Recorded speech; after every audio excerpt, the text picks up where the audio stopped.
Hello. Here I come.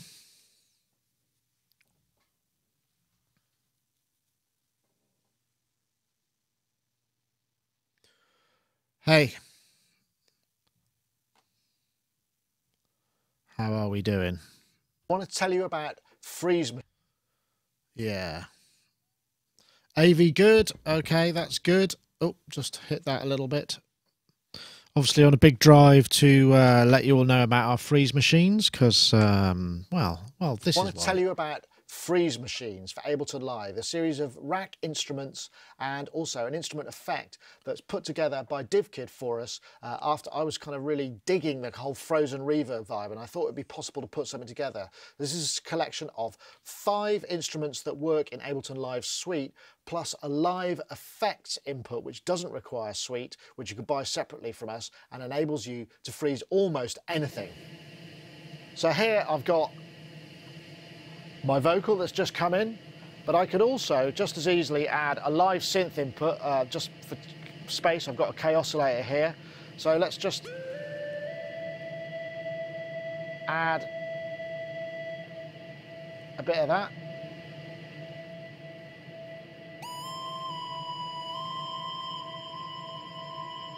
We can shape the tone of the input with this tonal tilt. We've also got a shimmer effect. If we take that down, a ping pong and a stereo delay, but it allows us to build up these textures. If I just turn that off a sec and start again, maybe I'll bring something a little bit more.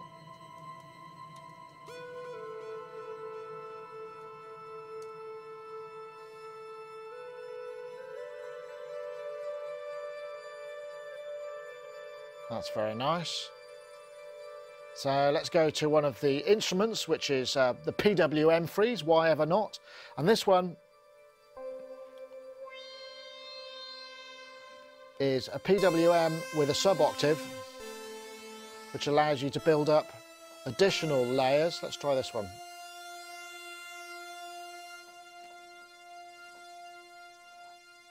Maybe we'll try a low note in there as well.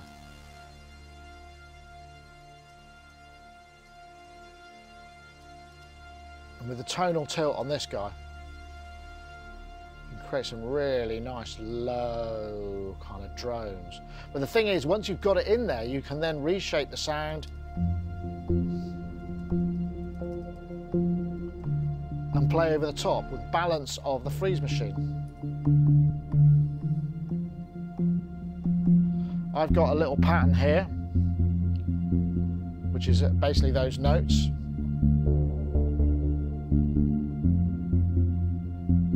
So let's add some more stuff. We've got an electric piano freeze machine, which again gives you specific tweakability over those sounds. So I like that. Let's put some of that in there. And these all macros run on, this is running on push, but you can easily map these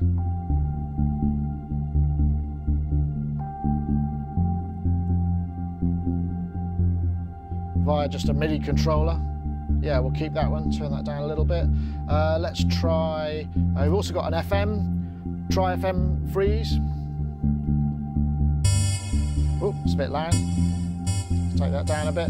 But what we can do is change the FM depth. So generally speaking, the macros are designed to get the most out of each individual instrument. Let's get a bit of that going on. We can dull that down with a tonal tilt. Let's go to the Saw 5 freeze. Now this is a sawtooth with a VCO 5th up.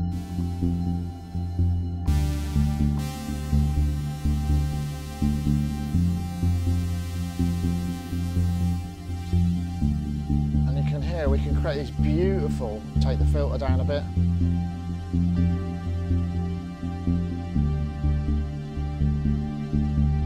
Very nice. Let's put a beat in.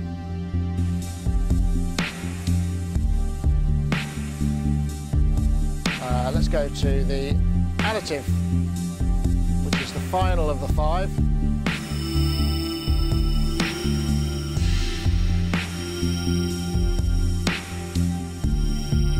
We can blend between 3 wave. All have got an envelope shape, so this is a sort of slower, or we can make it.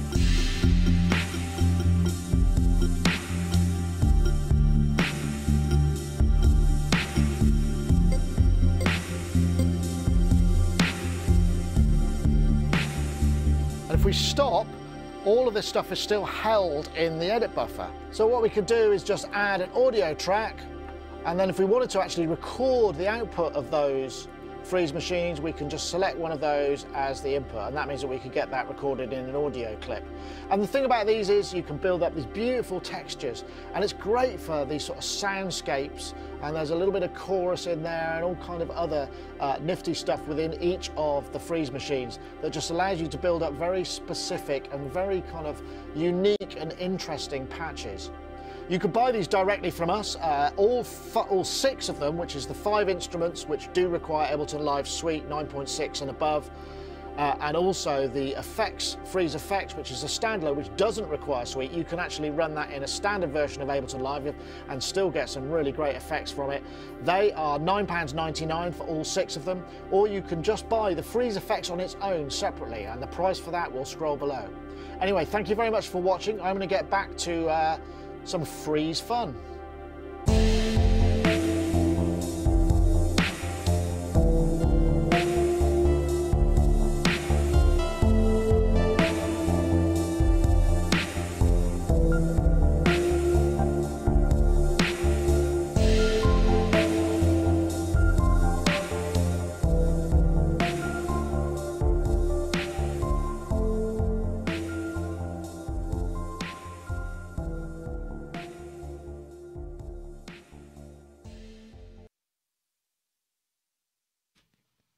Yeah, there we go. That was another cheeky plug for freeze machines.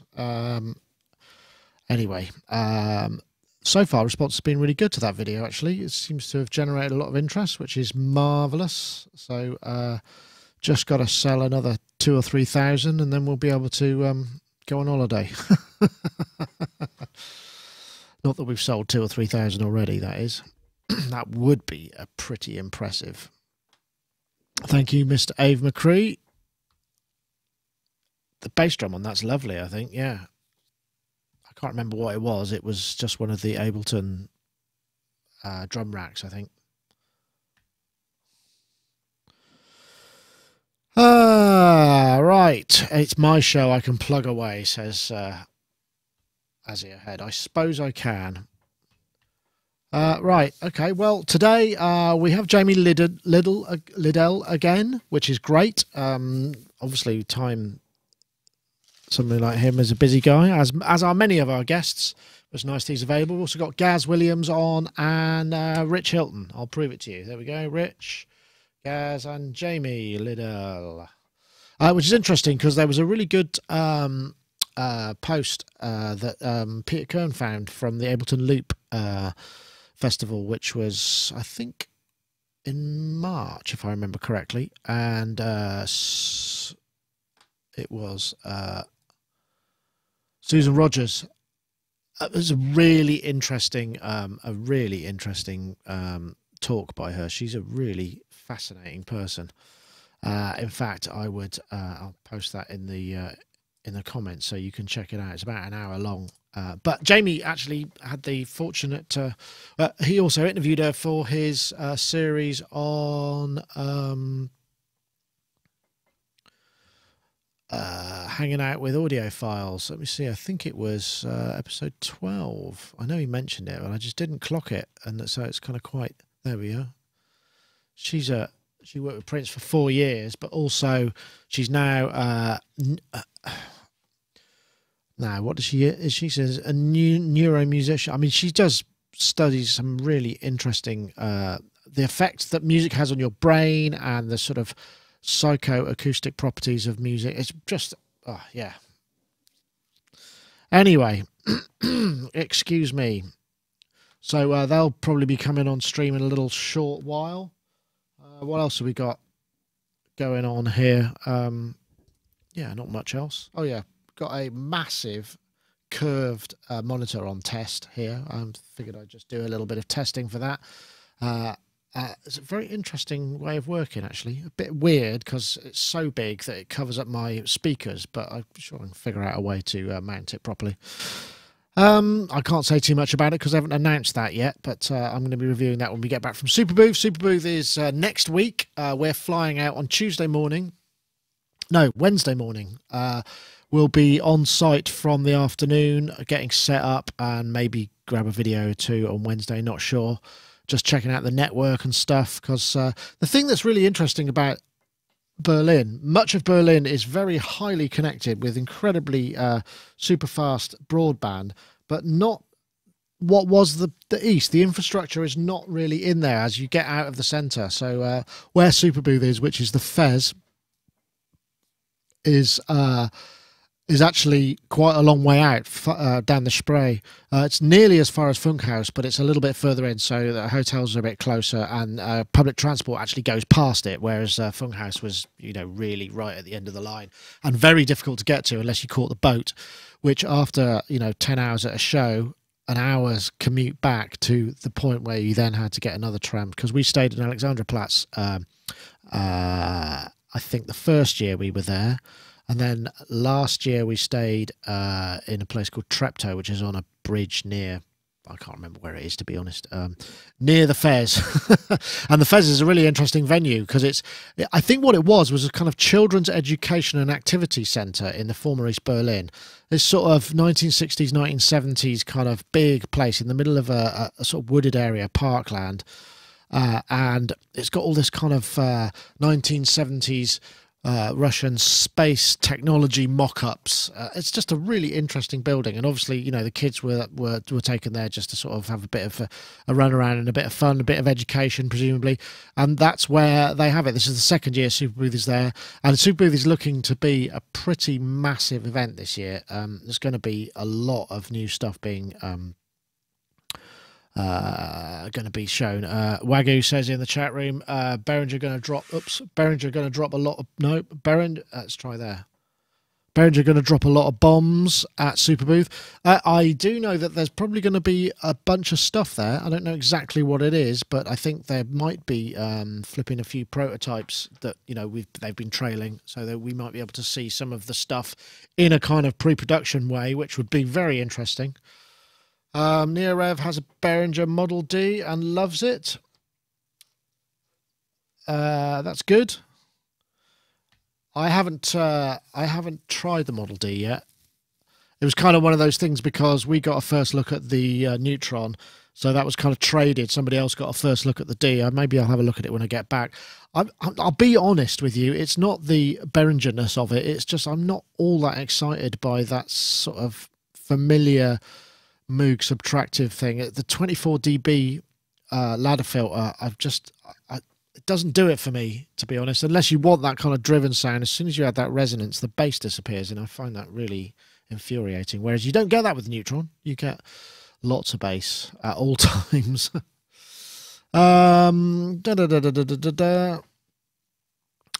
Greetings from Toronto. When pressing thumbs up, press the thumbs up and not thumbs down. Oh, okay. We're getting thumbs up, thumbs down. I don't know. That must be in the YouTube chat room. It's hard for me to take notice of both of them when it's busy. We do have our YouTube chat room, which is going past reasonably quickly, and also, oops, that's the wrong one. That one. IRC chat room, which is also going fast pretty quick. So yeah, excellent. Well, we're just waiting for our guest to show up as I'm rambling around.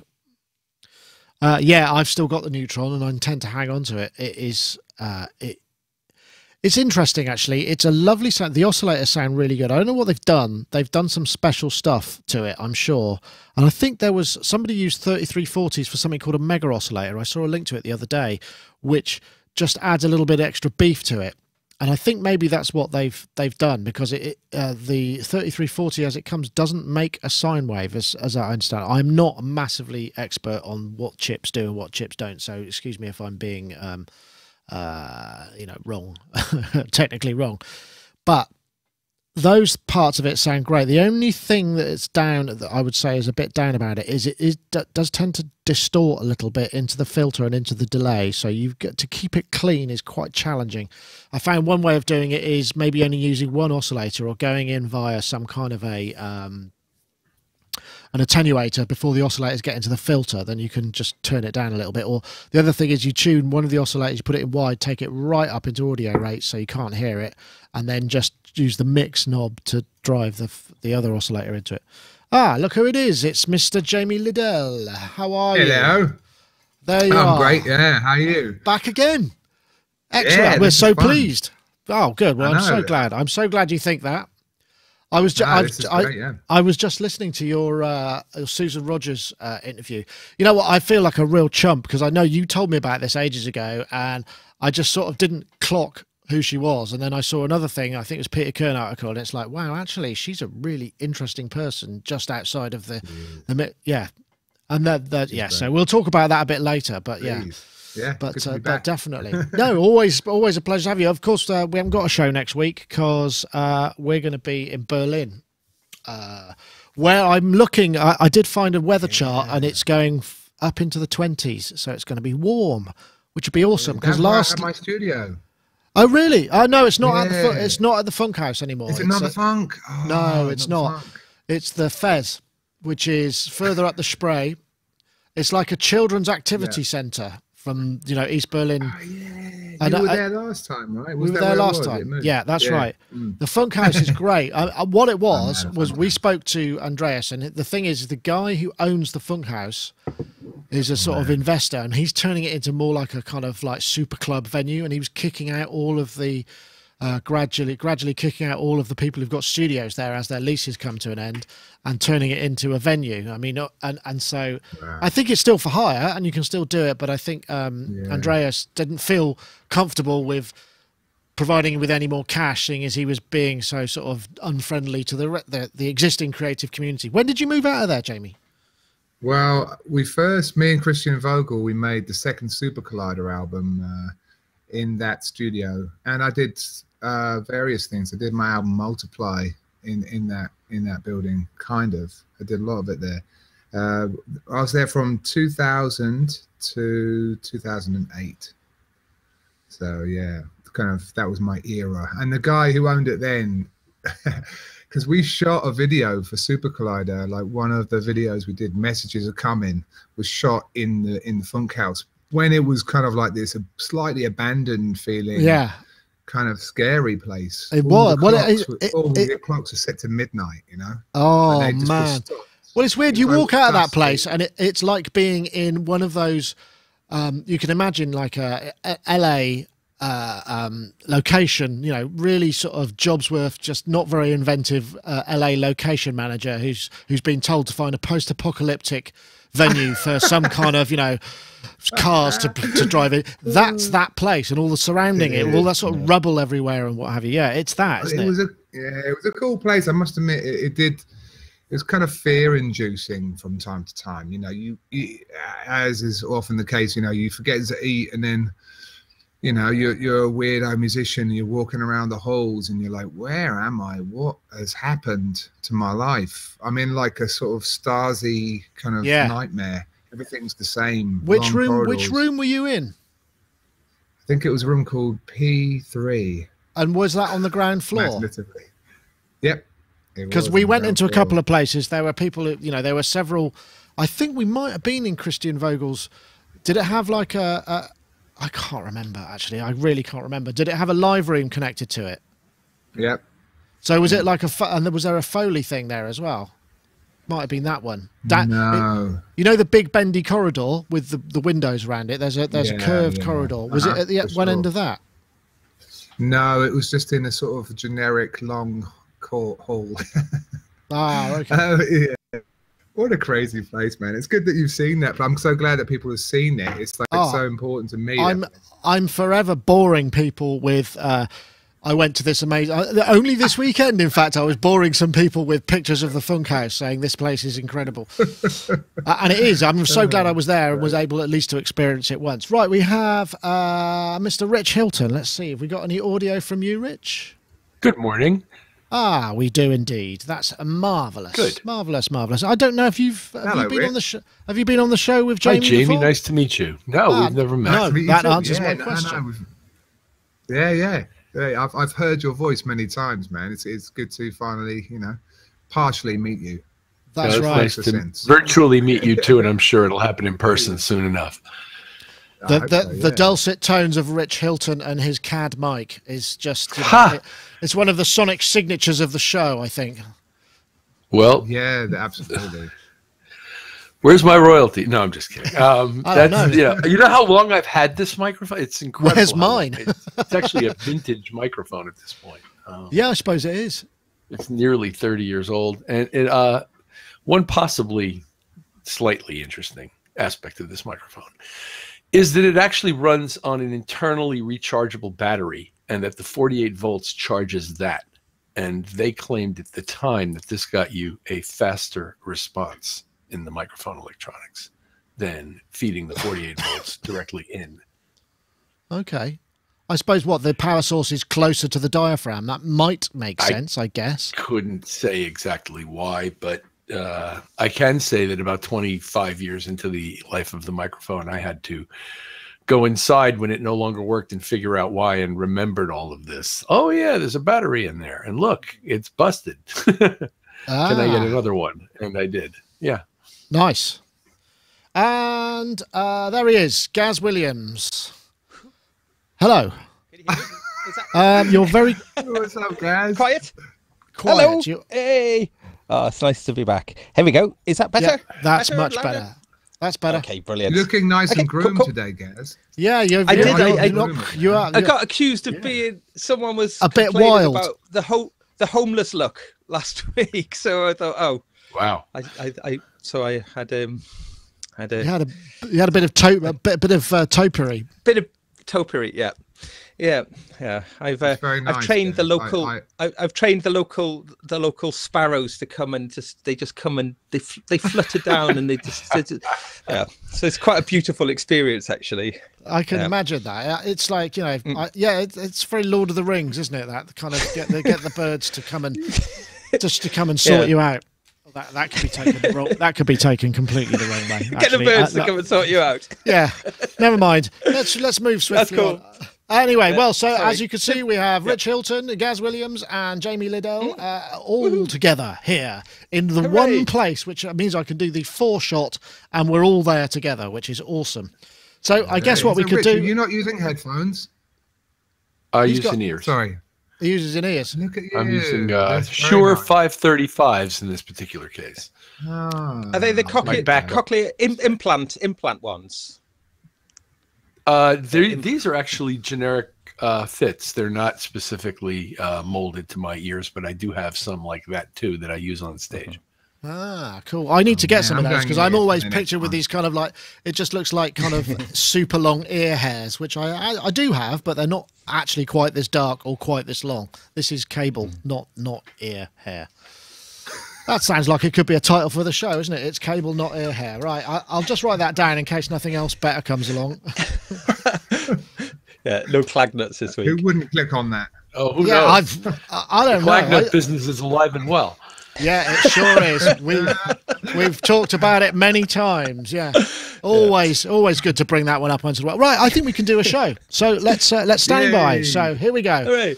3, 2. Oh wait, just got to get my Facebook stream ready because it's very easy to forget that one. All right, we'll see you next time. Well, no, we won't see you next time. Here we go. It's a show and everything.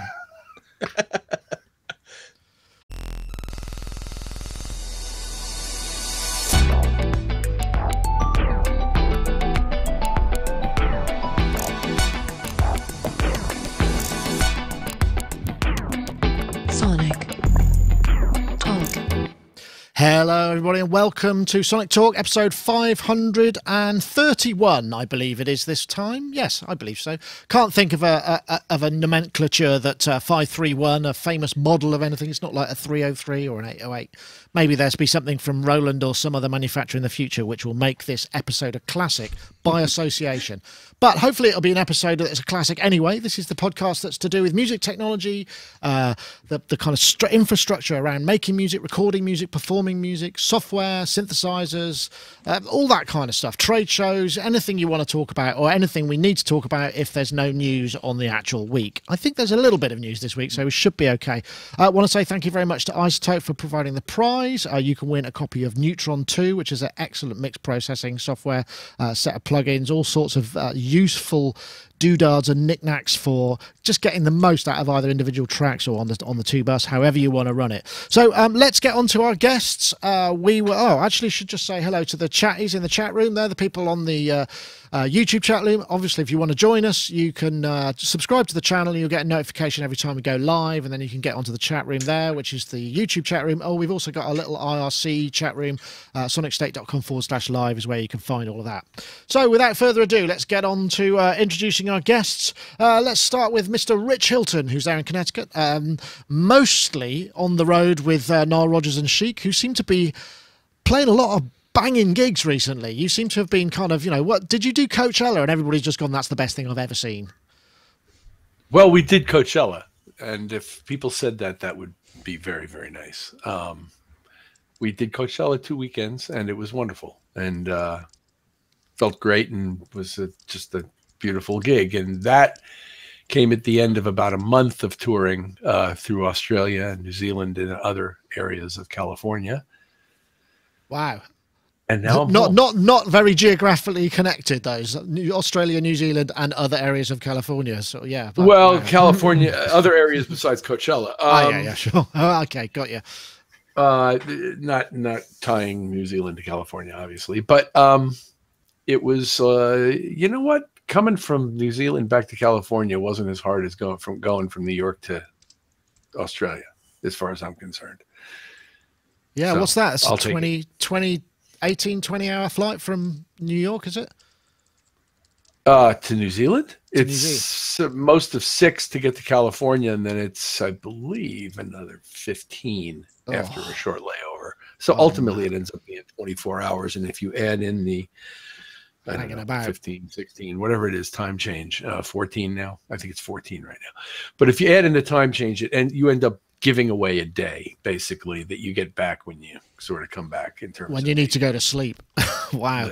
Well, and that's another story as to how people deal with that. But so I feel good. Oh, good. I'm glad to hear that. I know it can be pretty exhausting, that kind of travel. I haven't done anything that long. I mean, NAMM is, half that effectively, but it's nothing like, I did do Australia once and it really just did me in. I remember, I've probably told the story many times, so I won't tell it again, but just coming back and being completely out of it and just not really know. And when I went there, really out of it for a couple of days. So, Rich, I was going to ask, actually, before we move on, your live setup, have you had anything new to it recently? I mean, obviously stuff's coming out all the time. I mean, I know, when you're going out and you need to hire backline and stuff, consistency is key, but sometimes, one upgrades and changes things. Anything rocking your world new in the live scenario for you at the moment? For me, no. I wish I could tell you some exciting story about a new piece of gear that we've integrated that makes our world completely different. But I'm actually quite happy with the rig I use for the purpose it's for, and given the constraints, given the size of our crew and such, it doesn't make really any sense for me to work any other way. And the consistency is key, and I actually give up some things for the consistency and the reliability of those instruments that I use. And I actually love the way those keyboards feel. So that's the Roland RD something or other, isn't it? The Roland weighted action hammer throw type keyboards in varying incarnations, starting from the RD 700 line and moving through the RD 800 line, and now the RD 2000 line. And the keyboards themselves, the actual actions on the keyboards, are really agreeable to me, and that's really a large part of what's driving my using them, along with the reliability. and the sounds are great. You know, they're fine and everything, and I can get these sounds. The strings are actually tricky for Chic, but other than that, the sounds are pretty easy to get. Yeah, And I can imagine, because that hardware is because we rent gear everywhere and we don't have a specific crew for keyboards. So unless I want to be the keyboard crew, I would need to make it easy at that end for the moment. Yeah, that makes total sense. Should there come to be a crew, I would rethink it around the rig that I use here, which is sort of laptop based, and which would allow me to use a much wider variety of samples as the basis. Yeah. Interesting. Jamie, Liddell. Hello, welcome again. This Jamie Liddell, of course, premium vocalist, looper, and producer, songwriter, based in Nashville. In his, I would say laboratory, but it's actually library. Have you got there's some more stuff on that? There's definitely some more stuff on one of those shelves, those black boxes. Oh, have you been filling it up? Looking at those shelves, you know, there's actually quite. Hang on, I'll get out of the way of this. You see right behind this shoulder here. See that guy. Yeah. That's good. That's like a B&K old filter, massive thing. Oh, is it that? Is it is it like the B&K Danish? Aren't they? Oh, yeah. Okay. That thing is crazy. Pure music concrete madness. And you know what? I have got. Oh, one thing I've been doing recently, which was good. I did a vocal for Rosie Lowe using this. The hell is that? Yes. $30. This is a is it like for a cassette? Is it for a cassette mic? One of the older cassette microphones? Reel-to-reel microphone. Yeah. Feeding straight into this. Oh, wow. The Boss Play Bus. Going straight into the Culture Vulture and then into the Publison Infernal Machine. Check that vocal chain out. That is a unique one. Badass. And then I can say arse. That's my English attempt to be American. Yeah, that's badass. And also, I got an amazing bit of gear through the post, which I thought was broken. I don't know if you guys are familiar with the Vimeo auctions. Yeah, absolutely. Forest. Yeah. So anyway, like a fool, I started bidding on the Marshall Electronics time modulator 5002A.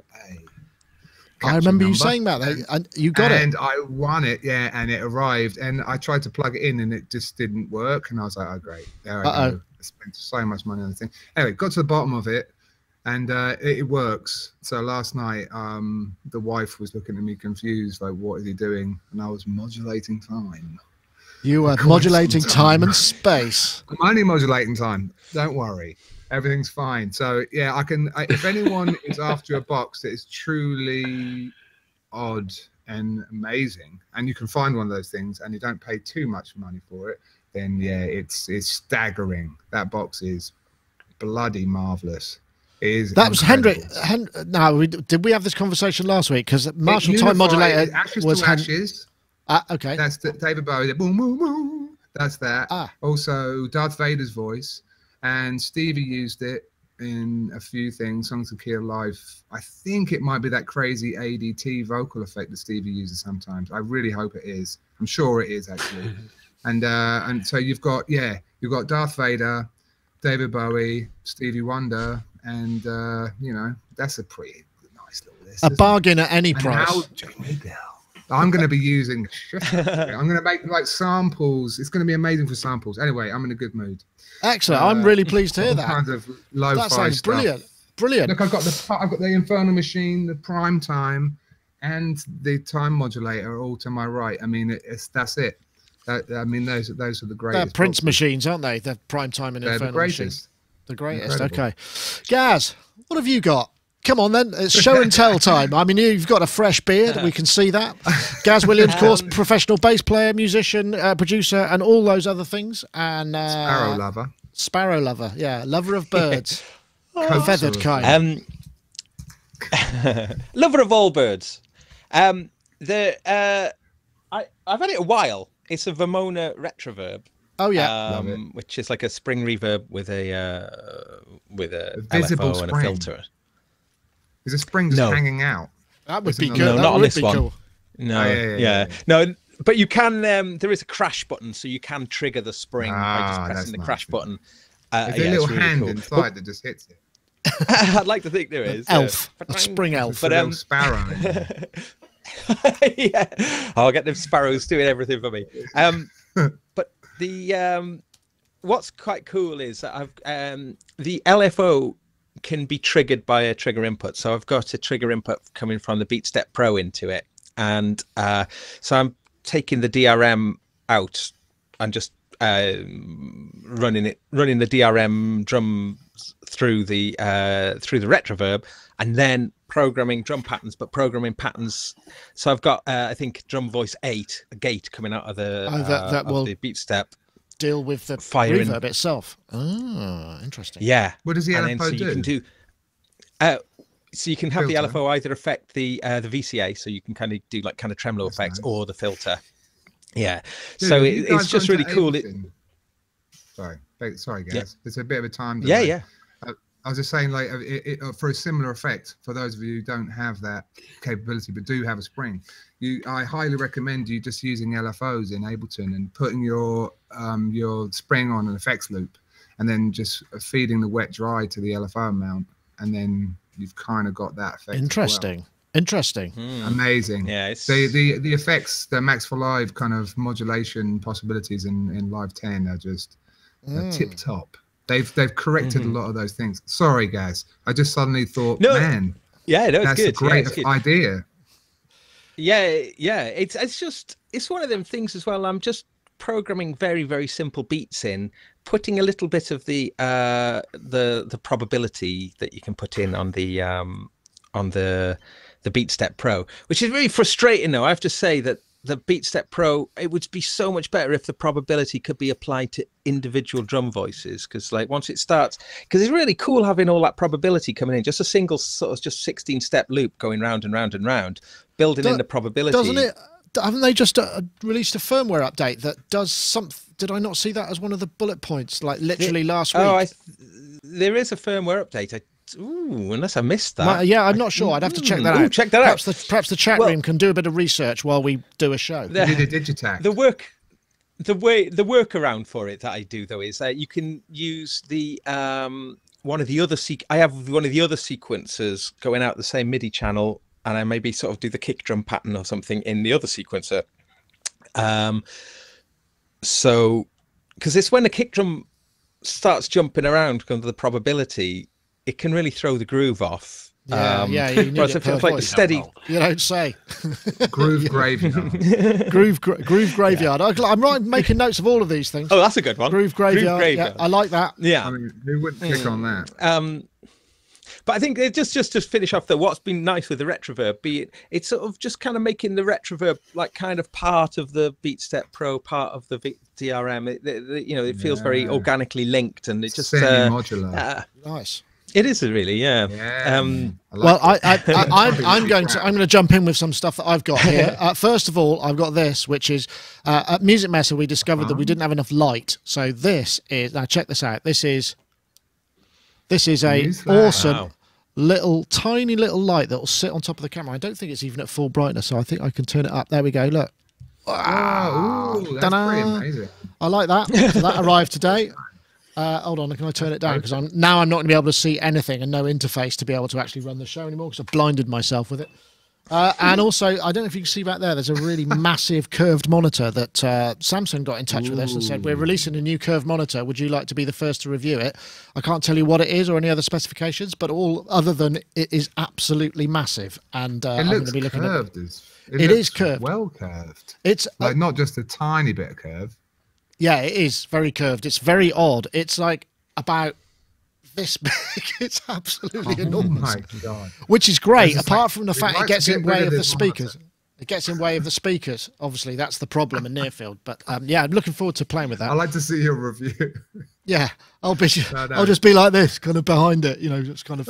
So anyway, let's so there's mine. So hey, how about this then? A bit of Moog subharmonicon action. Let's check this out as a topic. This is obviously. This is one of the things that if you're a registered engineer pass at Moogfest, which is running later this year, $1,500. You get to build one of these as well and take one of these away for it. And this is called a subharmonicon, which is based on now.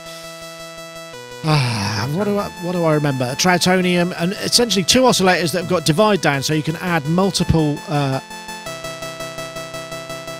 tuned divisions to it, which I quite like the idea of this. Sounds awesome. Nice riff. Beautiful. It's hard to, it doesn't, it doesn't show you all that much else. There is actually a picture of what it's probably going to look like, which I think is up here. This is on Synth Anatomy. Good friend of ours, Tom Weiss, runs this. We're going to see him in Super Booth next week. No show next week, I should have mentioned.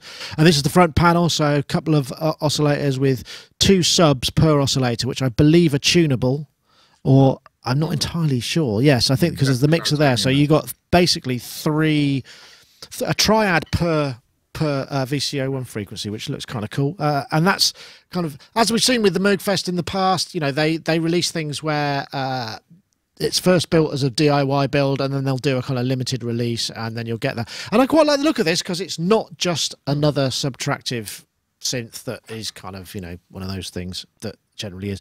I know, Rich, have you bought any analog synthesizers recently? Is this something that you kind of something that's just a bit different to what you would normally access? I mean, are you hankering after something a bit? Is. Oh, okay. This certainly is different from what I own. First of all, the last analog synthesizer I bought is the Micro Brute, which is right over there. Good choice, sir. It was, it's fun. It's great actually, and a really great voice basis and all that. But aside from that, as relates to this Moog product, yes, it's very unique, and people are releasing a bunch of unique products in this sort of mold where you have a multitude of modularized functions available to you on one panel. And even one of the new Brute products, I think it's their Arturia's new Mini Brute series, has something where instead of a keyboard, you have sort of the basis of a sequencer with stepping and such. And it's a really, really cool thing. And then you recently reviewed the Behringer product, Neutron, which is sort of a semi-modular type of basis. So this kind of fits into that, in my aged mind, generic category of bringing together various modular concepts and bringing it into one little house and making it cool. And this thing sort of does make it cool. The only really kind of guys I have about it is that just when you thought they couldn't cripple the envelope generators any further, they find a way. And I just don't understand why they don't think envelope generators seem to be very important. Oh yeah, it's just decay, isn't it? Modular products. They've got nothing but decay and a switch for attack on this thing. And on the Mother series, they're fairly crippled. They're not fully fleshed ADSR even enveloping. And that's my only question, is why do they seem to be so unconcerned, especially with a product like this where first of all, the demo doesn't seem to reflect the name of the product. I expected this thing to create the base of Doom, and I never heard it anywhere. I'm sure, maybe it can. I mean, this was just an engineering sample, I think. Well, what is it called? Subharmonium? Yeah, I suppose you're right. Damn sure better. Subharmonica. There wasn't much subharmonics. That's a very good point, Rich. Nothing. Trade Descriptions Act. This is the second, unrelated to Moog, this is the second video in a row I've watched of a product demo where the demo doesn't demonstrate the product in any meaningful way whatsoever. So theoretically, this is going to be a very cool sounding thing, and I'm sure the low end will be absolutely earth shattering. But the point is, if you're going to have all that low end, and assuming it does what we're all hoping it'll do if it's called subharmonium, you'd want some control over the way that occurs in time, and sustain levels and such. And you got nada. You got one decay control and a switch. I can't see whether there's any envelope via the modular, via the patch point that you might be able to do. I should add, very pleased to see the patch points on the right. I would like this to become a norm, because I don't want all that crap in front of the knobs these days. So yeah, I'm up. And I'll bet it sounds great and it's fun as hell. So don't get me wrong. I don't mean to overemphasize this envelope generator thing. It's just sort of a gripe I've got with them at the moment. And this thing took it one step even further. One single knob envelope. Yeah, no, that's a fair point. Jamie, you've got a couple of Moogs in the background there. You may have more hidden about the place, secreted on the top shelf of your laboratory library. What do I have? I have 2 theremins, actually, weirdly. there. Don't move too fast. Oh yeah, I see. And there. Yeah. That's really hard to do. So, and I've got a bunch of those Muga figures. Yeah, I love all that. It's I've never actually got down with this sort of new era though. The mother, the mother of a father, or whatever it's called, the drum thing. But they look ace. I mean, I have played with them in the shops. Yeah, I guess. Yeah, I mean, one thing that's kind of cool. Me and Christian Vogel, going back to my days with Christian, we got to share the stage with Oscar Sala once, which was quite a treat. Now, Oscar Sala was the Trautonium master, and the Trautonium is a crazy instrument. If anyone hasn't seen the Trautonium in action, there's great footage of it, and that is a true monster of a synth. And he was the one. He worked and did scores for the Birds and stuff like that with Hitchcock. Oscar Sala was the man. So yeah, that was quite impressive to see him. And I've got one of those Dupfer made a ribbon strip that's kind of a bit of a Trautonium nod. I've got one of those, and that's lurking in the corner. Do you find you're reaching for it very often, as with the theremins? Are they a part of your everyday? No, I need a theremin light. No, okay. No. But one thing, I did plug 2 theremins in once, and they kind of interact weirdly with one another, which is cool. They sort of don't behave nicely if you plug 2 in at the same time. Oh, so theremin interference. Theremini. What's the plural of theremin? Theremi. So I had some therematic interference. But yeah, I mean, bring it on. These little small boxes are great. I suppose with the modular mindset, envelope generators and such are kind of 2 a penny in the Eurorack dimension. Or even in software, yeah. I mean, that's the thing. It's kind of pretty straightforward to do. And as we've seen, when I'm playing basses, I just want decay. Maybe so. As long as sustain is obligatory, then on the Mini, just really. I mean, attack. Yeah, you want attack. But, yeah, well, you need a little bit just to stop it from going at the beginning. Particularly on some of those. That's true. That is really annoying. And actually, on the Voyager, you could the envelope on the Voyager. That was always the issue for me with the Voyager. It's just got a really odd amplitude envelope. But then the reissue of the Mini, which is that one, that's so it's sorted out. It's crazy. I don't know, Gaz. You looking for more little discreet, little interesting boxes? Have you got any? I can't imagine you've got any gaps on your little interesting boxes table in the studio anymore. So I'm sure you're probably either going to need a bigger table, a bigger studio, or to rethink your layout. Well, I mean, what I'm interested in with this, is it exactly the same form factor then as the Mother and the DFAM? Is it the same? Because it looks like, it looks a bit looks smaller, or is it the same size? DFAM stand for? David? No, drummer from another mother. No, I would say that's narrower than the DFAM. That seems a bit of a shame. I was just thinking about that, how they Moog seem to be making like a kind of more upmarket kind of Volca range, the way that they kind of work together, and the DFAM and the Mother are really, really good together, aren't they? And as you say, with the patch panel on the right hand side, it just makes a lot of sense. So I was assuming that this would be really cool if it, so that you can imagine the 3 of them stacked together would be, pretty awesome kind of little. Yeah. Well, just like that, like that, there was a rack, wasn't there? In fact, in the review, they sent me 3 and the rack, and it was really lovely when you have them. It looks like a kind of a little modular system for a kind of smaller person. Yeah, but you're right. Yeah, and speaking of which, actually, I noticed, I think it was at NAMM they announced it, but Ultimate Support, the people who make the kind of keyboard stands, they've got a neat little sort of stacking system for sort of desktop units for things like this, I suppose. I'm just going to have a look for that. And there's little kind of slidable edges that can kind of like lock the thing into place. I'm pretty sure it's Ultimate Support. Because obviously this sort of desktop format, something which I favor, this is something I talk about quite a bit, not getting drawn into Eurorack and sort of preferring these more standalone modules that you can then kind of connect up. It's definitely the way I like to go about things. So, and then you kind of find the problem of trying to make them all sit nice together. Well, it's a shocking sight, the Ultimate Support Start. I'm trying to find. Is it? I think it was them. I mean, What do you do for all of your like balancing stuff, Gaz? Like, because you've got so many small machines, how do you sort of get them like ergonomically to sit? That's quite a big deal, really. Just whop them on a table.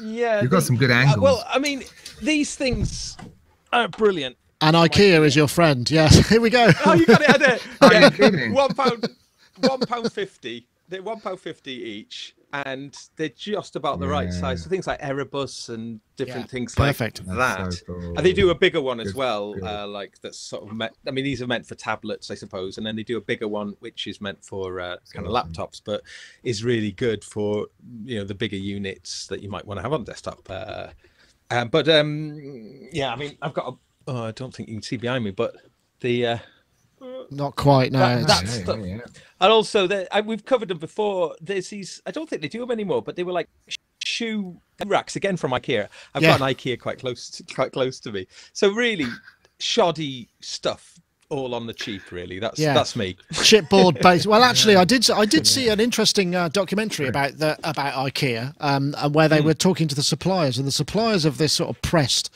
stuff. It has to pass these kind of ridiculous moisture tests, where they have to be practically submerged in water for 24 hours before they start to fluff up. So, it's not quite as... Oh, yeah, here we go. There's a bit of a closer look there. There it is. Thanks, guys. Yeah. It's useful, and this stuff.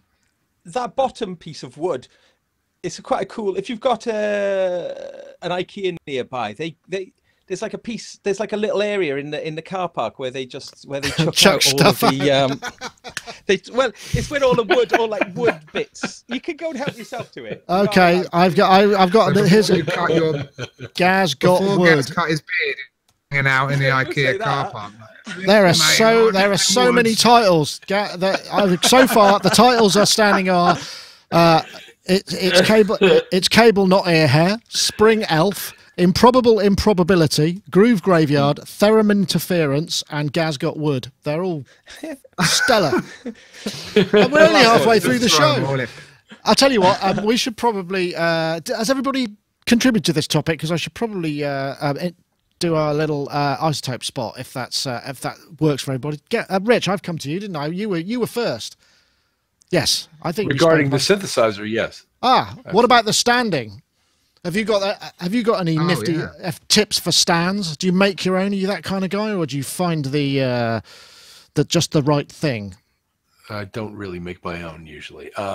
In this case, but I don't have. I've gotten down to the point where there aren't a lot of doodads laying around that I keep hooked up all the time. So it's not that complicated. In fact, I just sort of disconnected the microbrute. I didn't go far. Okay, it's just right there. But took it off the desk for a minute because I needed the desk for other things. No, I tend to work out of mostly standard configurations unless there's a budget that somebody else is needing.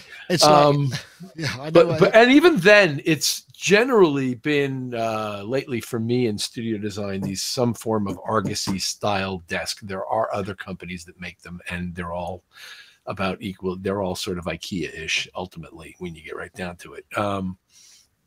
But they work. And over here I have something I have deep problems with, which is a quick lock X stand, which I sort of hate because I really prefer Z stands. And these days on stage, fortunately, I get Z stands, which is great.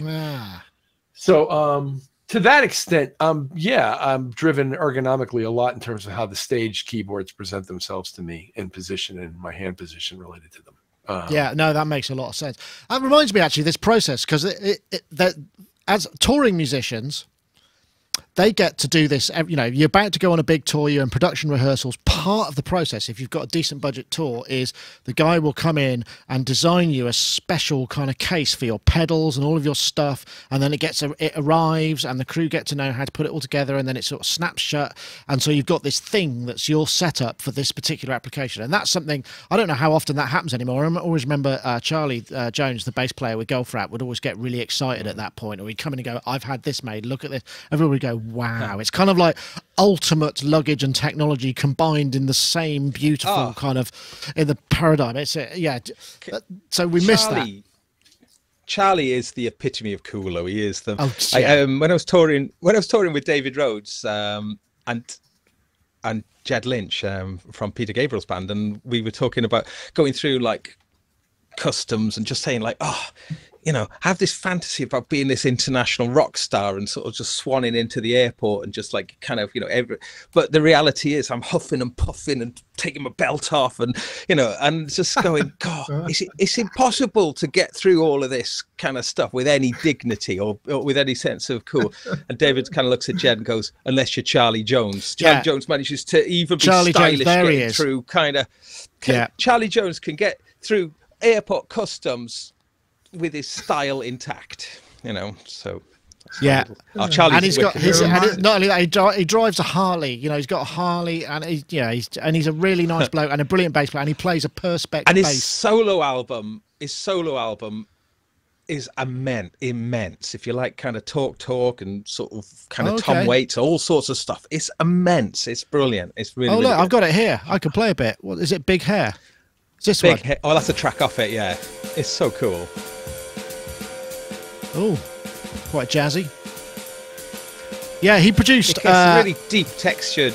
Oh yeah, no. I should check that out. CharlieJones.net. In fact, he and a friend of mine produced one of the Susie Sue albums together, and I remember really vividly because they said, that they were I can't remember the name of it, and I got invited to a gig, and I went to the gig, and I saw Susie and the band play, and I was talking to Steve Jones because he had to play all of the guitar. Not Steve. I can't remember his name now. Gosh, Steve Evans, really great guy, one of the most underappreciated kind of musicians, producers I know, and Richard Evans. No, Steve Evans.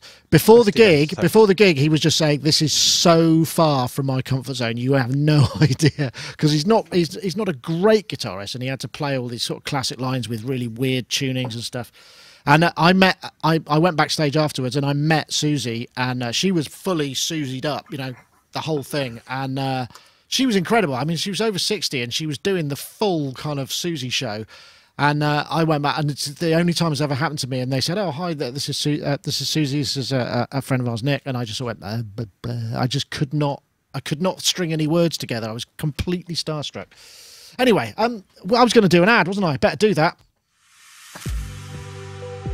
Isotope, of course, here we have it. Isotope Neutron 2. It's basically a whole bunch of suite of functions and plugins and features that help you to get the most out of your mix. We've got Tonal Balance Control plugin, which is available in the advanced version. Visual Mixer, Analog Style Soft Saturation. We've got Track Assistant, which allows you to, which basically helps you to kind of get to the sound that you're trying to get to with a lot of AI and kind of learning modes, vintage and modern modes for compressors and EQs. Mix Tap plugin, which you can route. This is again in the advanced mode. A new gate with Analog Style Hysteresis. Equalizer, soft saturation mode, I think I mentioned that. Dynamic EQ, which is programmable, which is a very useful thing. Compression, lots of different kinds of compression. Multiband mode, learn function, exciter with emphasis modes, transient shape. I mean, there's a whole bunch of stuff in this Isotope Neutron. It's well worth checking out. If you go to Neutron, isotope.com/Neutron, you get the 10-day demo that comes with a lot of their products, and it's well worth looking at. There's also a ton of tutorial stuff on how to get the most out of it, because this is deep post-production and music production tools.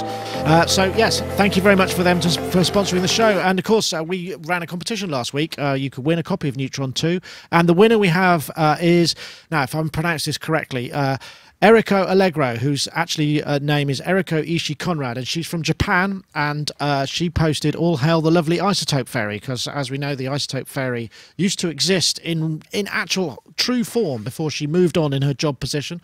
We now have another Isotope Fairy, so Isotope Fairy Mark II, who will be able to bestow you at Eriko_Allegro with your copy of Neutron 2. Congratulations, and thank you very much for entering the competition. And we've also got another competition this week, and we're looking for the hashtag Track Assistant and the hashtag Neutron 2 to @Sonicstate and @Isotope Inc. Track Assistant is one word, and Neutron 2 is Neutron with 2 on the end. So the hashtag Track Assistant, the hashtag Neutron via Twitter to @Sonicstate and @Isotope Inc. Just send that out there on Twitter, and we'll pick it all up next week and count up the the entries and then do a random number generation, and that's how we win. We get winners on this show. Thank you very much to iZotope for sponsoring the show with the competition prize. Very much appreciated. Golly, right, we've one topic in. Right, I'm going to ask the you lot. What would you like to do next? Well, we should do the Susan. Oh God, hold on a minute. Susan Rogers. Susan Rogers. That's right. Susan Rogers. We'll do that. We'll do that one. Yes, of course. There's the same Rogers. No D though. I don't think the Susan Rogers. This was on. Basically, where can I find it? There it is. This was via Loop, Ableton Loop. Susan Rogers came in. She used to, she worked for Prince for 4 years. Also done a whole load of really interesting stuff. I'll play a little bit of this, and there's a quote in here that I just really digged. Reach the same point, but as very different types of. If I do that, it'll start playing. And that taught me another important lesson, that people are not buying sounds. People are buying music. They're not buying what I do as an engineer. What I do is I'm hitching the wagon of technology to the star of this guy's ideas. So the technology is merely facilitating his thinking. Now that can work when the thinking is genius. When the thinking is average, then the sounds have to be extraordinary. And this has been true in the history of music. When new music comes along, whether it's EDM or when punk came along in the 70s, punk sounded like shit. But it was great because the ideas were new. The Ramones didn't spend a lot of time. Right, it's about an hour-long interview, and it's absolutely brilliant. And the whole thing is full of these kind of pearls of wisdom that she has, because she's also now she's a kind of she teaches, I think it's the science or the physics of understanding or listening to music and the sort of neuroscience of it. And really interesting individual, and you know there's a lot of that in there. And Jamie, I'll come to you first because you actually interviewed her for your podcast, which is, I will plug at this point, this is the podcast. Thank you. This is Jamie Liddell Music. This is Hanging Out with Audio Files, episode 12, Susan Rogers, which I just listened to before the show. Very interesting. So, you know, you've had first-hand. I mean, she seems like a kind of very unique individual, and loads of great Prince stories and whatnot. And so generous with it all because, you know, of course, I'm a huge Prince fan, and I really had to ask her questions, but I was kind of skirting around the subject for a while just because I felt, oh man, how many interviews has she done about Prince? How many times has she had to go through all this? But she's just not the kind of person to kind of be curmudgeonly in any way. She's sort of she manages to just be really present and you'll see it in the talk if you watch the Loop thing as well. That was the experience I had on my show, and if you listen to the podcast, she's just super generous. And yeah, she really does know her stuff. I mean, the Prince stuff. I have started making a claim on the interweb that Susan Rogers was Prince's producer. But even though he said he never had one, I mean, look at the facts. She was with him day in, day out for 4 years. She did all the live stuff. She did the movies. She did all the studio stuff, including Sheila E., including The Time, including all of the auxiliary projects that Prince did. She worked at the rehearsal studio at Sunset Sound. She worked at his house. She was with him literally every day for 4 years, making Parade, Purple Rain, Sign of the Times, and Around the World in a Day. Unquestionably Prince's best work. And then when she left after 4 years of her tour of duty, as she calls it, Prince went on to do Love Sexy, Batman, you know, Diamonds and Pearls. I don't need to explain. Yeah, well, no, I think that's an opinion that you could certainly argue that. I mean, I don't know that would be the case. I noticed that Rich was perhaps not agreeing with that point of view, but she's whichever way you look at it, Rich. I mean, it's a really interesting individual with some great opinions. Of course. Absolutely fascinating. I unfortunately didn't have the hour to spend to watch this thing. I had 1 hour to prepare this morning, and I got to that, and it was like, oh man, I want to watch this, and I haven't seen it, and I haven't seen, unfortunately, Jamie's interview either. So I don't know her, but I think she seems fantastic, and the things she talks about are things that I think about a lot. The things in the excerpts that I've seen, so it's something I'm going to go back to. No, I just don't know that. I don't know if she's the producer or not. To that extent, that's the only thing I was kind of wondering about, because as you know, I've spent a lot of years next to a lot of people, and quite very, very rarely in that time am I the producer, no matter how deeply I may be interacting with the artist on behalf of the producer. So, and when the artist is when the artist is the artist and the producer, then it's one more level of complexity in that relationship. But no doubt she's an incredibly interesting and talented and wonderful person, and I can't wait to get back to this interview and find out just how talented, wonderful, and interesting she is. Well, she is. I mean, really, really interesting stuff. I mean, a lot of the things that she says in there, you know, I wish I'd written down all the because I was listening. I thought, that's a great one. That's really interesting.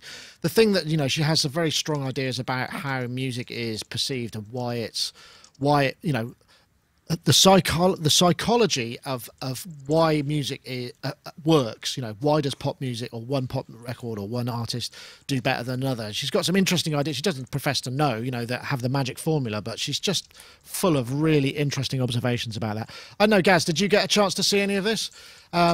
She's a yeah, the same, probably similar. It's an hour, isn't it? It's a long time, and I only sent the topics out last night. Yeah. No, but I mean, you know, also interesting for it to be a female as well, just in that there's not a lot of female producers, sadly, that, you know, so I mean, that's a cool thing. That's so right, it could producer, Gaz. That's the word. Yeah. No, I'm joking. I'm only winding up about this her being Prince producer, but I just, I think that it's no coincidence. It's all I'm saying. Well, it's collaboratively. She is a soft producer. I understand what you're saying, Rich, but I just facilitator. She was literally by his side. We're talking like 20-hour days. If you listen to her talk about the way she worked with Prince, he would wake up and say, "You ready?"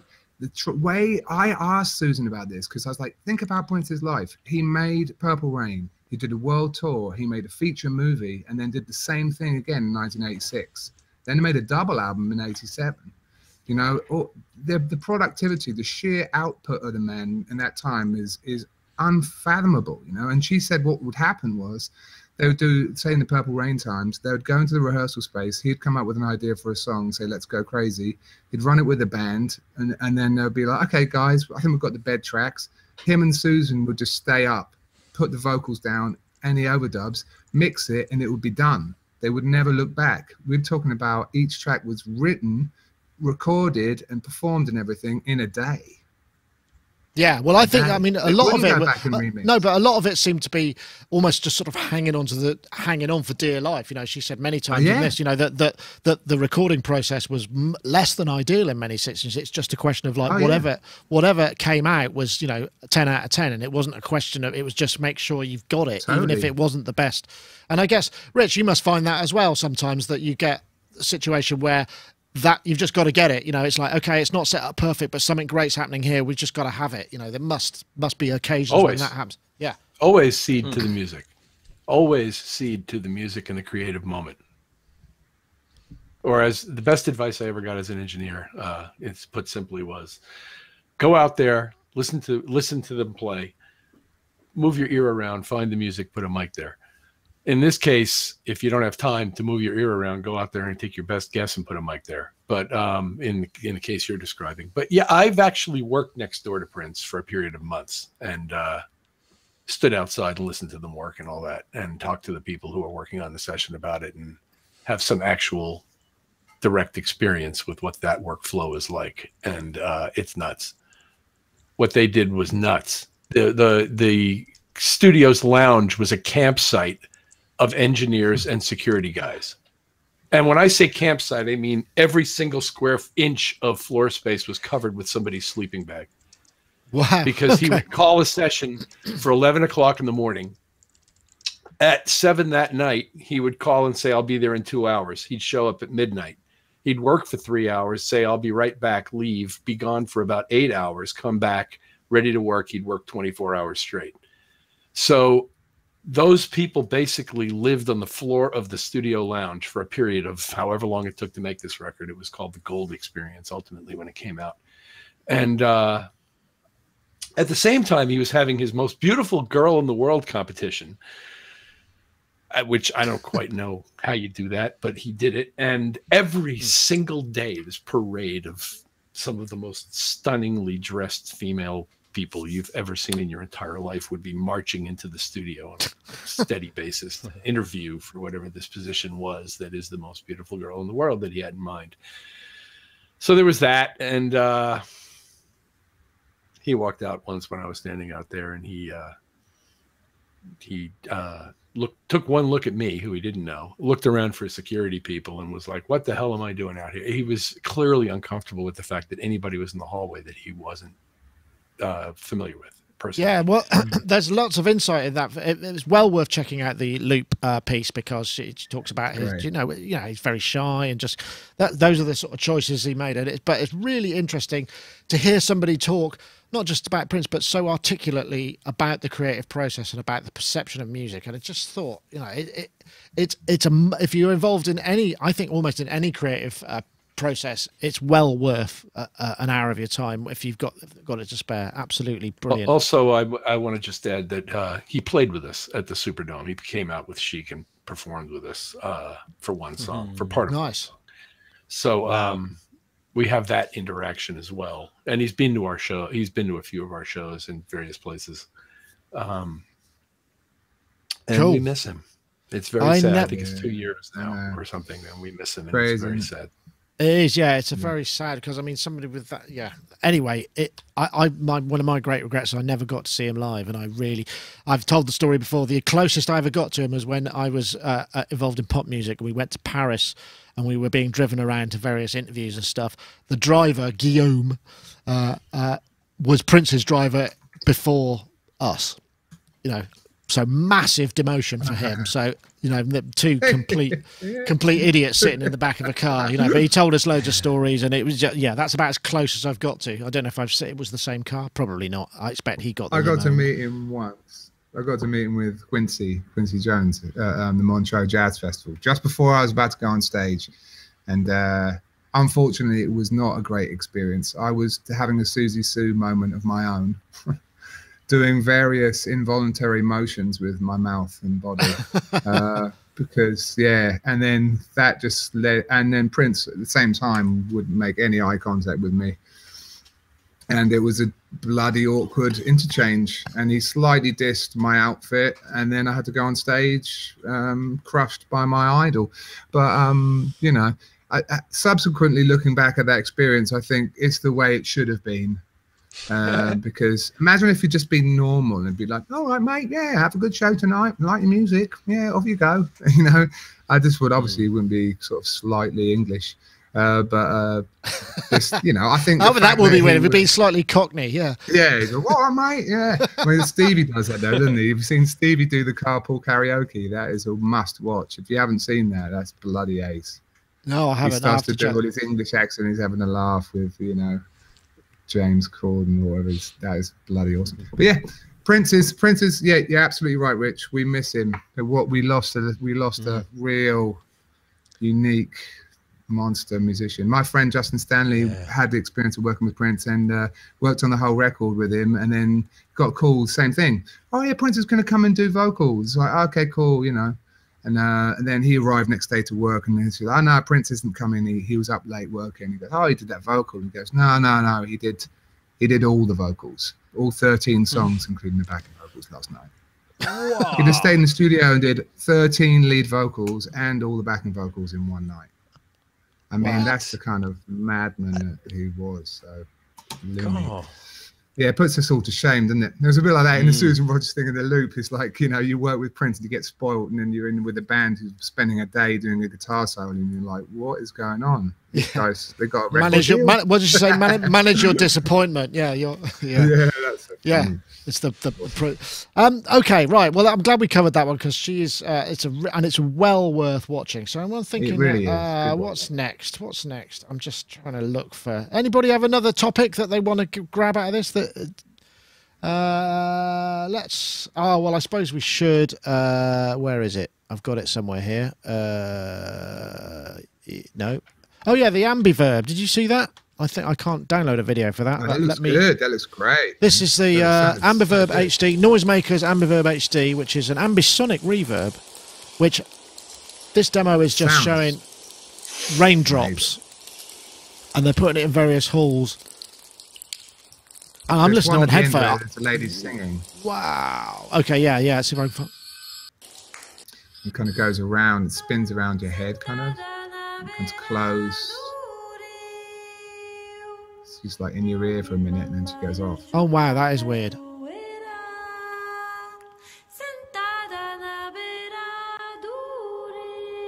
Good demo too. Beautiful song. Oh my. Isn't that amazing? That's Yeah, so I didn't listen to that on headphones the first time round, and actually now it was kind of, it felt like that was happening. And obviously I'm only listening into 2 channels, so it's the wet and the dry part of it plays a lot in there. But yeah, this is the Ambisonic oh gosh, it's called Ambiverb HD, 30 Ambisonic room impulses, large and small churches. It's at €99, I believe. 30 sonic dry wet control, decay, all sorts of. Yeah, it seems like it. I know. I know. Mark Chinley's a big fan of kind of surround and ambisonic stuff, and I guess it gets used a lot in film production and sort of spot effects and things where you have to get much more spatially kind of clued up on that. Gaz, do you find it? Do you think it's got any use in music production as well for that kind of, or is there not room for that amount of information in today's mixes? Well, ambisonics now with like virtual reality, ambisonics is becoming the standard now, isn't it? For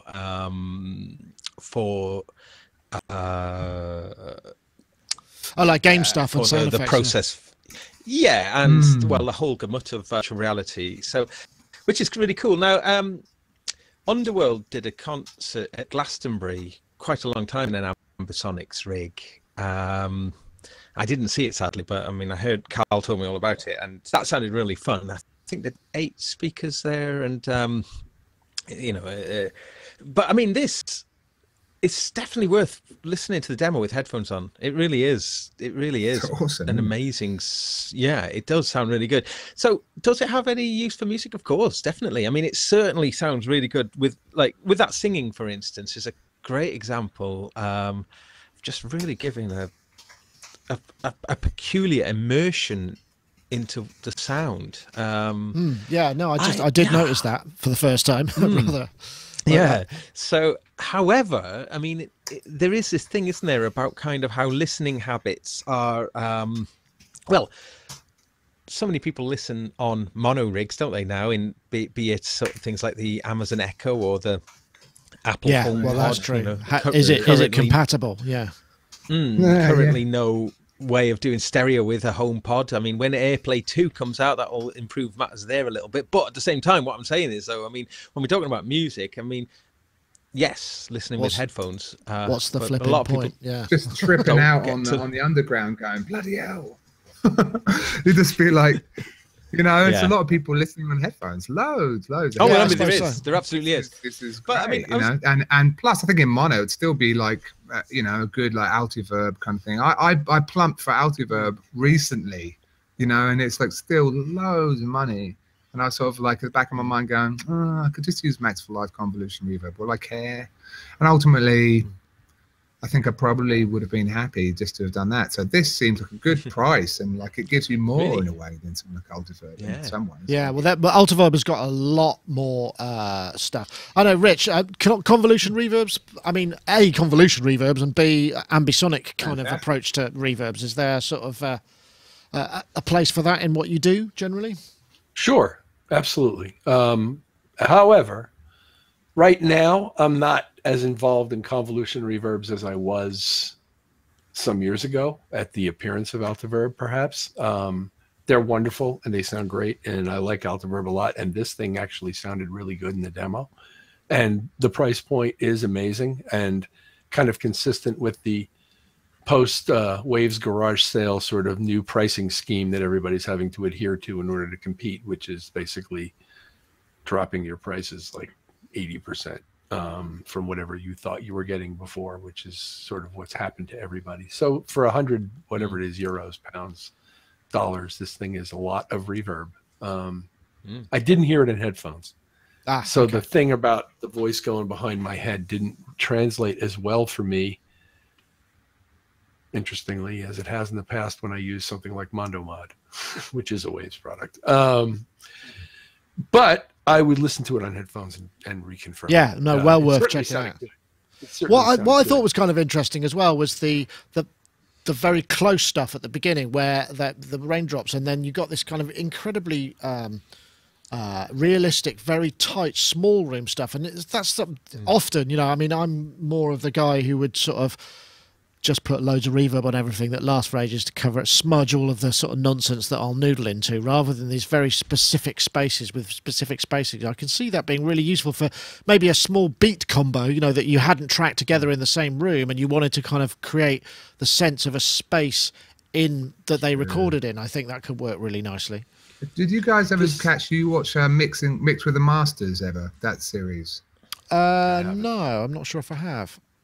It's really worth watching. And yeah, it's great. They've got all kinds of, you know, of the best. Like Chad Blake is a great one to watch his whole process, and he'll run you through basically, you know, his digital setup, which is, you can learn an awful lot from just to see, because I think he's one of the masters of the in the box process, really, isn't he?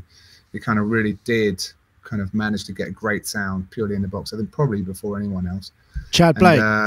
Yeah, and you know, I was just thinking one of the interesting ones was Adele running through the making of Rolling in the Deep with Paul Epworth, who's another guest on my show, Blatant Plugs. I love working with Paul, and one of the things he did on that record was to use the Neumann head, which was used an awful lot as well in the making of, you know, Perfume Genius and a lot of the stuff with Sean Everett, another guest, Blake Mills, another guest, who have used this head in a sense to give, like what you're talking about, Nick, when they were doing Rolling in the Deep, they used the head to sort of give, so they kept the head in the same place, perhaps a bit like Bruce Swedeen when he was working with Michael. He did some kind of thing a bit like this. You keep one mic in the same spot and position the instruments around the mic.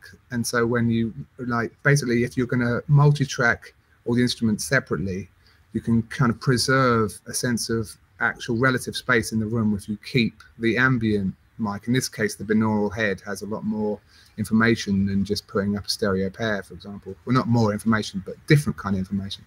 So that's a really nice sort of way, a bit like you were talking about, sort of tying in disparate elements in a way using something like a sort of spatial. Ambient glue. That's an interesting idea. It really works really well in the example when you watch the making of Rolling in the Deep. It's particularly impressive just how much that Neumann head is doing.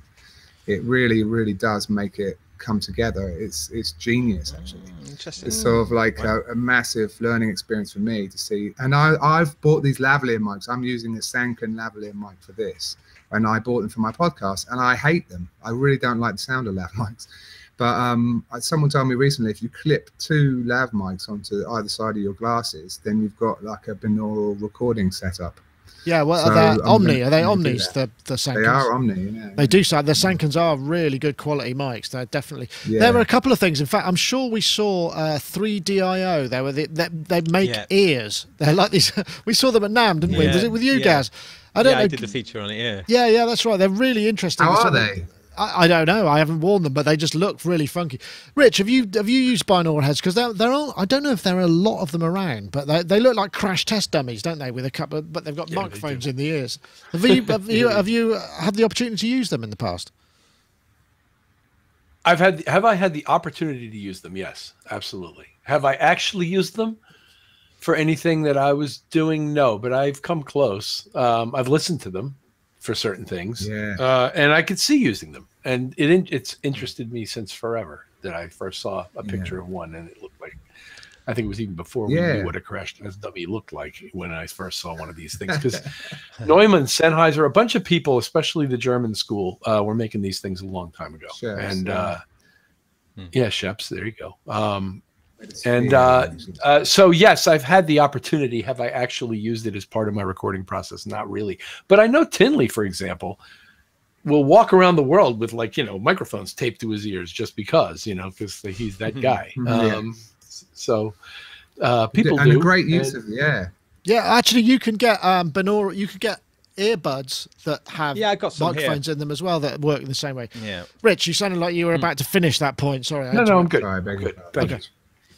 Have you got some example of the binaural head? You leave it in the room, right? This is a classic use of it.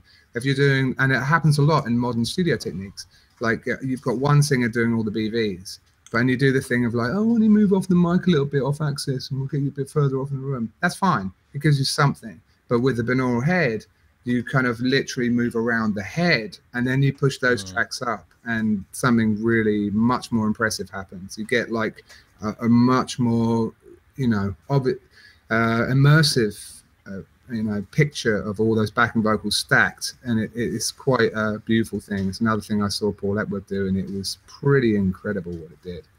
So those binaural heads I think people sleep on that technology, and it's awesome in the studio, especially when you're working trying to multi-track layered instruments. You know. Here we go. Do you want to pick one up? It's so expensive. 7,000 euros for this Neumann KU100. Two-stage switchable TV. I kind of want it to maybe have a bit more feature. You know, I'd like maybe a kind of. A oh, look, there we go. So you can good. Close-up ear close-ups. Yeah. Oh wow. We used one on a choir recording years ago, and it gave me this idea what I wanted to get one, and I just thought it'd be brilliant to do it as a really, really super realistic severed human head with like maybe a cabbage inside it, and you set up a big sort of spear in front of the choir and then just bring it in a bucket just to make them feel at home, and just grab it by the hair and just chuck it on a spear, and it goes into the cabbage, so it makes a really horrible blood curdling sound like that, and sort of and then, you know, and explain. And then the choir has to sing whilst looking, you know, maybe sort of have some fake blood dripping down out of it as well. That's what I've always wanted. Okay, and it's an interesting production. Would this be a children's choir or perhaps more over 18 type of? Probably pretty good. I think it'd be good if you were recording a children's choir for a horror film and you wanted just to get a little bit of, like, you know, tremulous quality in the vocals, or just screaming children. Yeah. You could do another thing where you just have the head on a pendulum and you swing it around. You know, that'd be a sound, cool. Wouldn't it? Wow, that's a great idea. Hit someone. There was a point at which there was a discussion about the making of a Rush album in which they were going to put microphones on Neil Peart's ears and hang a PZM microphone around his neck and record that as he progressed through his drumming on a kit. Now, how you do that, I don't know. But I do remember seeing a discussion of that at one time. I wonder if whether a head would work well for drum kits. I suppose, particularly if it's where the drummer's head is. I don't know, because it's a very different sound, isn't it? When you're that. That Blake did it all the time. Oh really? Oh yeah, yeah. Okay. That, and the he's at all the time on drums. That's like a big part of catching the whole sound of the kit. Is it like you were talking about earlier, Rich? You put your ear in the place, know, hear the sound. Yeah. I mean, this is a literal way to put the ear in place. I wonder. Okay, here's a concept for you. So you get the new Neumann head, or other brand, but you buy the ears of, I don't know, Bob Clearmountain, or the ears of Jamie Liddell, or Gaz Williams, and that they, in the same way that you can get your in-ear monitors molded, you could get your outer ear modeled and then placed on the side of the head to give you the sound that Rich would hear, or whatever. That is so cool. I wonder if that's possible. I love it. Elephant ears. Yeah. Did I ever tell you my idea for a little stocking filler, like called top end, little thing that you wear and it just pushes your ears forward a little bit. That's all it does. And it's called top enders. I love it, man. It's like amazing the top end you get by just simply bringing your ears forward. Just a little thing around the back with just two little soft pads on them. Oh, that's a good idea. Susan Rogers will be in here because it's amazing. Like, suddenly, my top end expands by significant amounts. I mean, but you need them sort of like on a little bit, just a little bit. Just have little ones that can kind of. I could do with ones going the other way. Actually, go the other way. Yeah, that would be good, because then I'd have sort of. I don't know. I don't think I could get used to the way my profile looked, but. Just maybe a couple of mils, motorized sort of. It's like boob tape for ears. I can't get over when I'm doing a mix.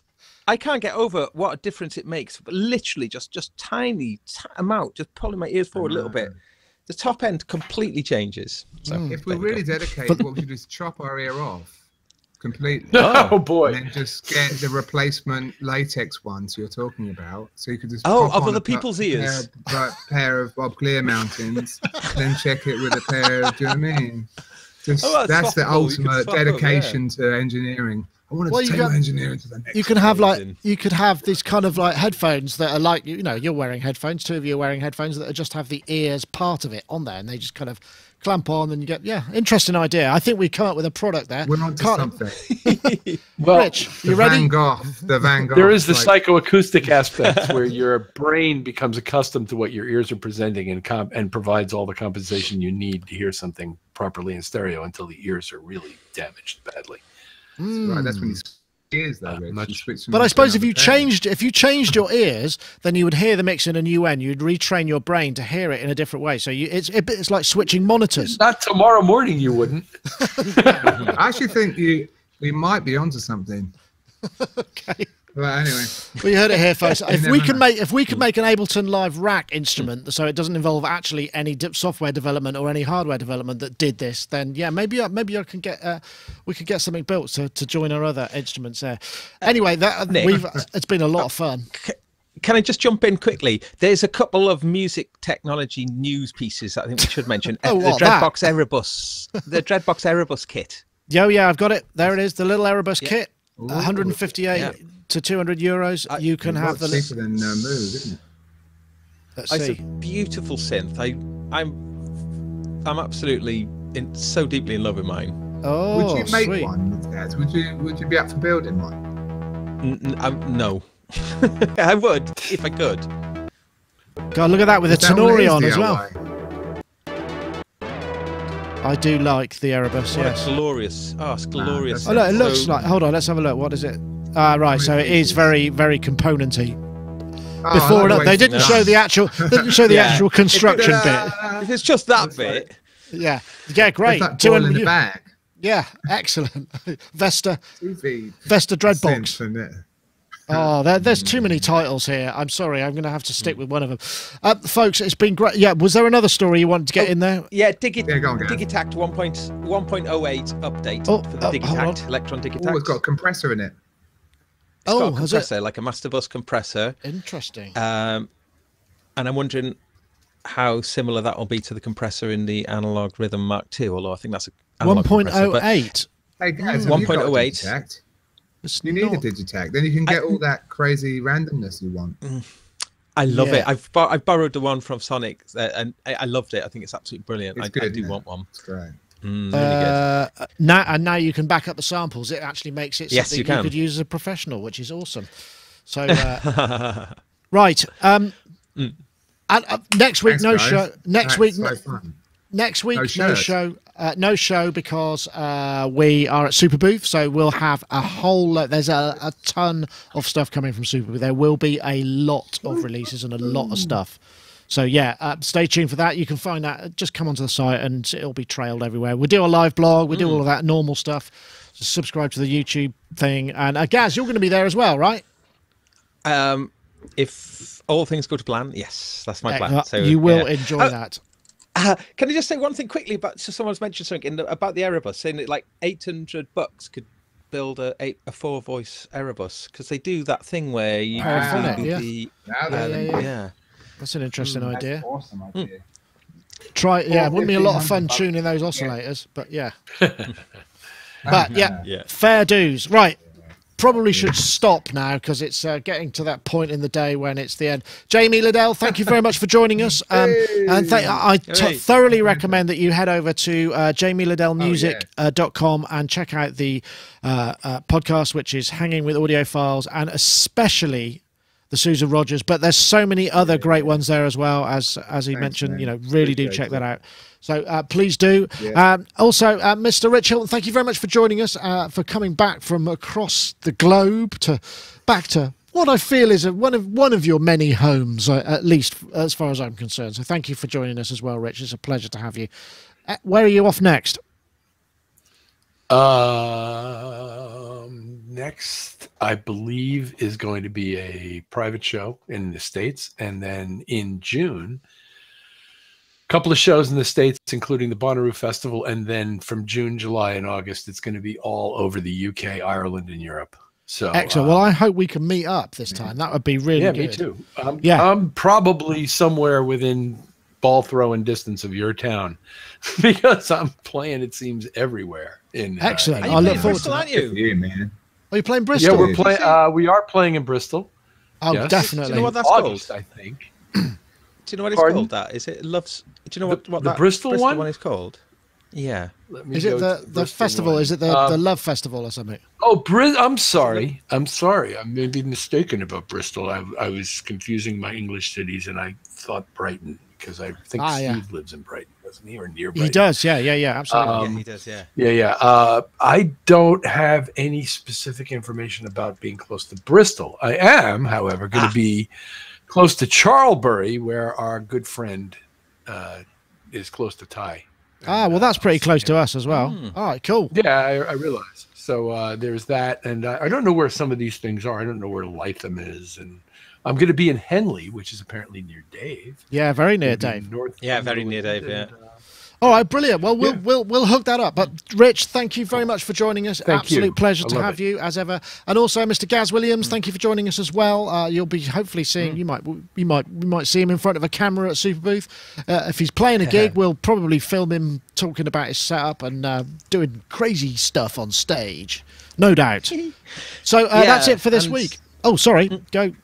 No, I was just going to say, I just had some possibly brilliant news today about a new job, which I'm like, so hopefully I'll be able to disclose what that is soon if that comes off. All right, which involves MIDI bass as well. Excellent. Well, best say no more in case you don't want to. Anyway, thank you very much, everybody. That was Sonic Talk, episode 531. Thank you very much. Thank you, everybody in the chat rooms, the YouTube chat room, and the other chat room, and also to Isotope for the competition. Don't forget, if you want to join the competition, what you need to do, look for the hashtag Track Assistant and the hashtag Neutron2 to @Sonicstate and @Isotope Inc. to win a chance. Well, that's it for this time. Thank you very much. We'll see you all next time. Take it easy. Bye. Yes.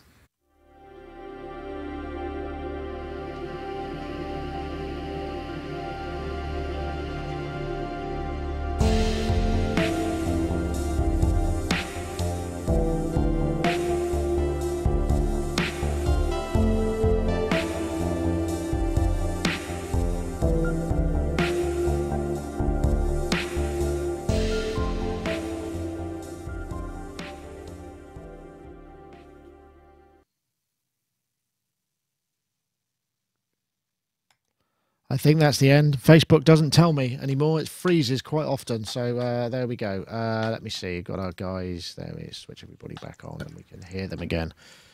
Thanks, fellas. Great fun as ever. Great.